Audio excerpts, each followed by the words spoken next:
Hi, I'm Mark with Baker's Green Acres. I told you last week that I'd get back to you via video, and tonight's Sunday night, so I'm a little late, but as you probably have figured out now, there's some legal things going on, and I'm not in control of everything that's going on, so I had to wait until the time was right.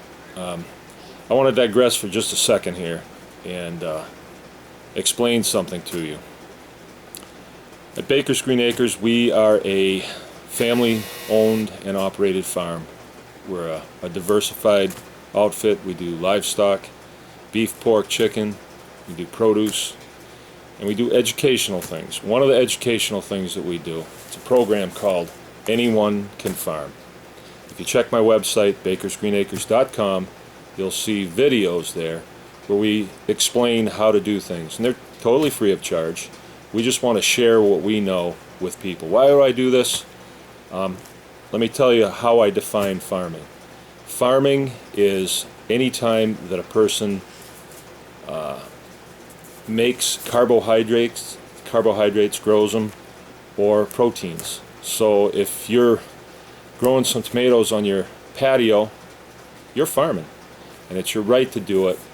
And if you feel like you should do it, you should do it. And we think it's a very important thing to do here at Baker's. That's why we do it.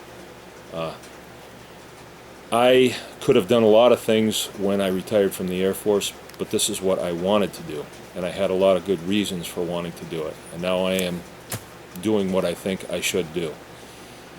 If you want to farm, you should do it too. The reason I'm bringing this up is because your very right to farm is in jeopardy.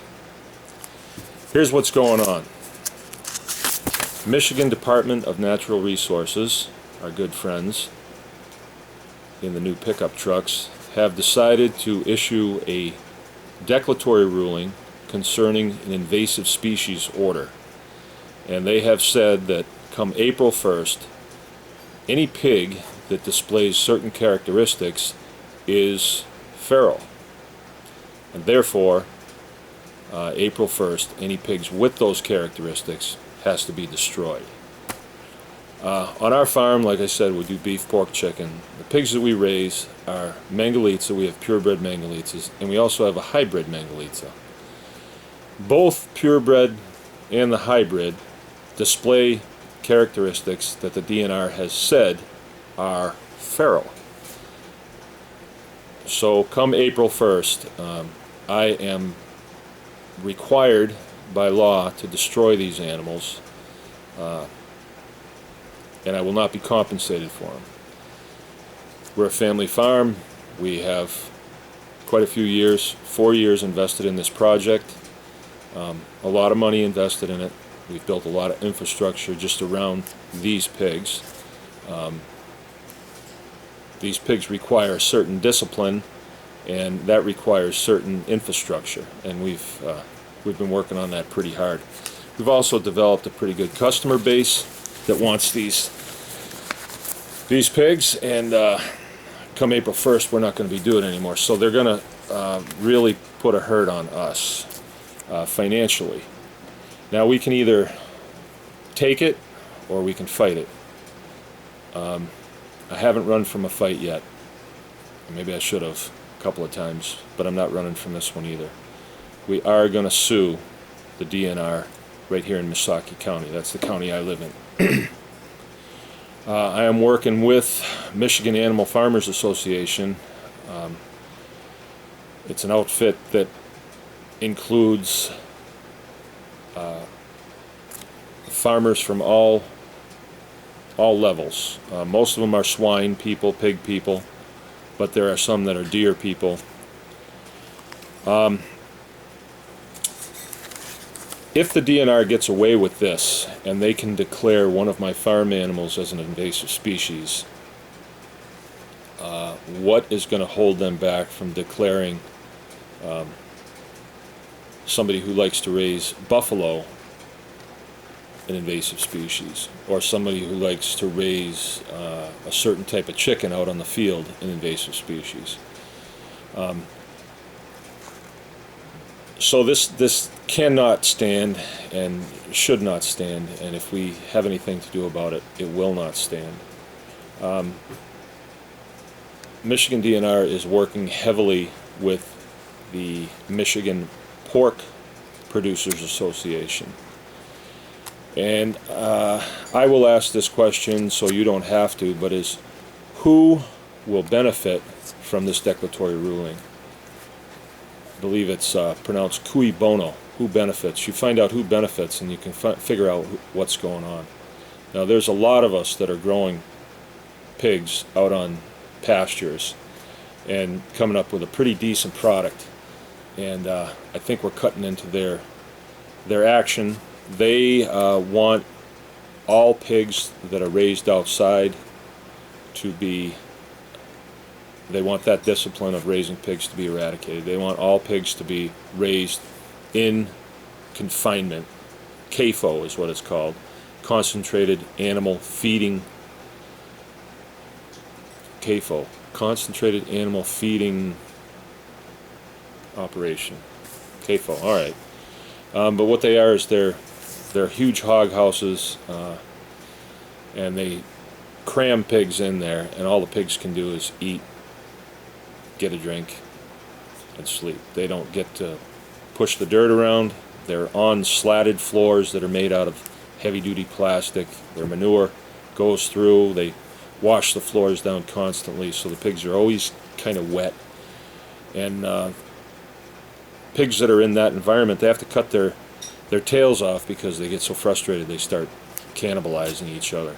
And if one of the pigs goes down, they really cannibalize them. It's a terrible way to exercise husbandry over animals. It's terrible. And they're saying that the way we raise pigs is incorrect because they contend that our pigs escape, and when they escape they become feral out in the woods, and they're doing all kinds of damage all across Michigan. They've said that there's about 5,000 feral hogs roaming around the countryside in Michigan, and I find that hard to believe. If I want to watch a zebra having a baby, I can go on YouTube and I can see it. When I put in feral hogs onto YouTube, Michigan feral hogs, I see hogs, but I see fences too. That means they're behind fences. That indicates that they are domesticated. An animal that's on my side of the fence is under my direct supervision. That means it's domesticated. One that's on the other side of the fence that lives out in the woods, that is a feral hog. Now, if there was a problem, we believe this was dealt with a year ago when the Michigan legislature came out and said, okay, here's the answer to your problem. Any feral hogs that anybody sees, they can shoot them on sight. Last year, there were over 2 million deer taken in this state. 2 million. That means there was 2 million guns out in the woods. There was 2 million men out in the woods. You know how many pigs were taken? 42. 42. That is not 5,000 pigs in the woods.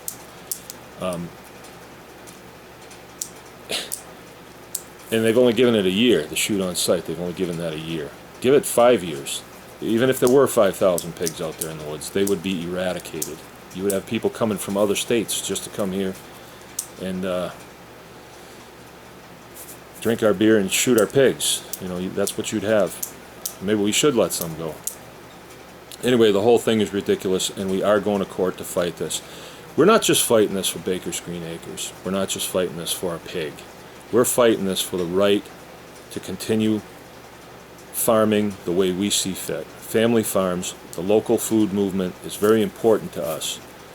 We raise animals, we raise produce, and we sell them directly to our customers.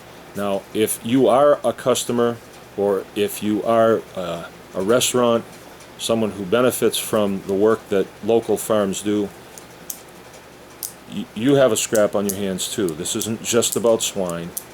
It is this time, but next time it could be, like I said, about buffalo or ostriches or whatever. I mean, we're free Americans. If we want to raise tigers, it's up to us what we want to raise. It's not up to some government agency to tell us what is correct and what is not correct.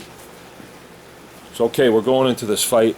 I don't need to tell you that These fights aren't won with signing petitions or pats on the back or I'm thinking about you. No, this is going to be fought with dollars and cents. We have to hire lawyers and we have to hire lobbyists. We have one. We have a lobbyist down in Lansing. And this costs dollars. All right? We're setting up a legal defense fund. It's going to be Baker's Green Acres Legal Defense Fund. And we need your dollars. All right? We are going to have a key by when someone sends us a check, you'll be assigned a number, and there will be a printout given at different times, probably quarterly if this goes on as long, any longer than necessary, and you will show, we will show exactly how much has been given. When we're done with this and we've used a percentage of the funds that have been given to us, we will refund the rest of that. But we've got to hire expert witnesses, attorneys, filing fees, transportation, hotels, and everything else that goes with it. I can't even think of everything, but it could be quite expensive. If we don't fight this one, if we don't fight it this time, when are we going to fight it? I need your help. I am going to make a couple other videos as I see fit to inform what's going on. I'm not giving you a lot of details about what the strategy is going to be here.